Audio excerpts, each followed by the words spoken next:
கர்த்தராகிய இயேசு கிறிஸ்து நாமத்தினாலே அன்பின் வாழ்த்துக்களுங்க. ஒரு பெண்மணி தமிழ்நாட்டில் சிஎம்மாக வந்தாங்க.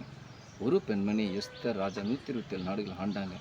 ஒரு பெண்மணி அநேக தேசங்களுக்கு ஆசிரமாக வந்திருக்கிறாங்க இல்லைங்களா? அநேக பெண்களை குறித்து பார்க்க போகிறோம். வேதாகமத்திலிருந்து பாருங்கள். நீதிமொழிகளில் 14வது அதிகாரம் முதல் வசனம் சொல்கிறது, புத்தியில ஸ்திரீ தன் வீட்டை கட்டுகிறாள், புத்தியில்லாத ஸ்திரீயோ தன் கைகளால் இடித்து போடுகிறாள். புத்தி தாங்க வேணும், மகா புத்தி வேணும்.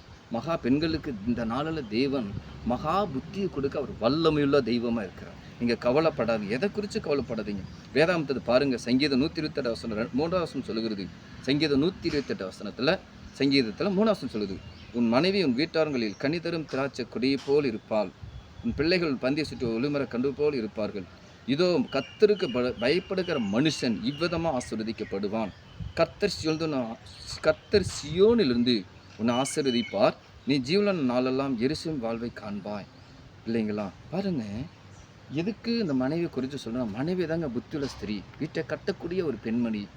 ஆனால் வேதாகமத்தில் பாருங்கள், அந்த பெண்மணி எப்படி இருக்கும் என்று பார்க்கும் பொழுது 1 பேதுரு 3வது அதிகாரம் 4வது வசனம் 5வது வசனம் சொல்லுகிறது, அழியாத அலங்காரமாக இருப்பதற்கு சாந்தமும் அமைதுள்ள ஆவியாகிய இருதயத்தில் மறைந்திருக்கிற குணமே உங்களுக்கு அலங்காரமாக இருக்க கடவுது, அதுவே தேவனுடைய பார்வையில் விலையேற பெற்றது. இல்லைங்களா? சாந்தமும் அமைதியும் உள்ள ஆவி வேண்டும் பெண்களுக்கு. அப்படி இருக்கும் பொழுது தேவனுடைய பார்வையில் விலையேற பெற்றவனி நீங்கள் தாங்க. இல்லைங்களா? பாருங்க, இப்படியே பூர்வதத்தில் தேவனிடத்தில் நம்பிக்கையுள்ள இருந்த பரிசுத்த ஸ்திரீகளும் தங்களுடைய புருஷருக்கு கீழ்ப்படிந்து தங்களை அலங்கரித்தார்கள். பரிசுத்த ஸ்திரீகளும், நீங்கள் பரிசுத்த மாட்டீங்க. தேவனுடைய பார்வைக்கும் மனுஷன் பார்க்குற பார்வைக்கும் தேவன் பார்க்குறதுக்கு வித்தியாசம் இருக்குங்க. அதான் 1 சாமுவேல் 16:7 சொல்லுது. சாமுவேலை பார்த்து சொல்கிறீங்களா, தீர்க்கதரிசி தான், ஆனால் மறைக்கப்பட்டது அபிஷேகம். நீனுடைய முகத்தையும் இந்த சரீர வளர்ச்சியை பார்க்க வேண்டாம், மனுஷன் பார்க்கப்படி நான் பாரேன். மனுஷன் முகத்தை பார்ப்பான், கர்த்தர் இருதயத்தை பார்க்குறார். அதனால பெண்கள் நீங்கள் கவனமாக செயல்படுங்க. தேவ ஆவியானவங்களை நடத்துவார். நம்ம ஜெபிப்போம்.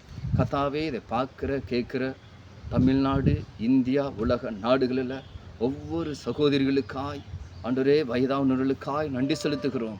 புத்தில ஸ்திரீ வீட்டை கட்டுகளாண்டு வார்த்தைபடி கர்த்தாவே, வீட்டை கட்டக்கூடிய பொறுப்பு பெண்கள் மத்தியில் நீங்கள் கொடுத்திருக்கிறீர். அவங்களுக்கு வெளியே ஞானமும் புத்தியும் அறிவும், ஆண்டவரே, யாத்திரை 31:5 சொன்னது போல, யாத்திராகமம் 31:5 சொன்னது போல, தேவ ஆவியில் நிரப்பப்படும் பொழுது ஞானமும் புத்தியும் அறிவு கொடுத்து நடத்தக்கூடிய தெய்வமே ஸ்தோத்திரம். பிள்ளைகள் விருத்தியாக உதவி செய்வீராக, நீங்கள் மகிமைப்படுவீராக, காத்துக்கொள்வீராக.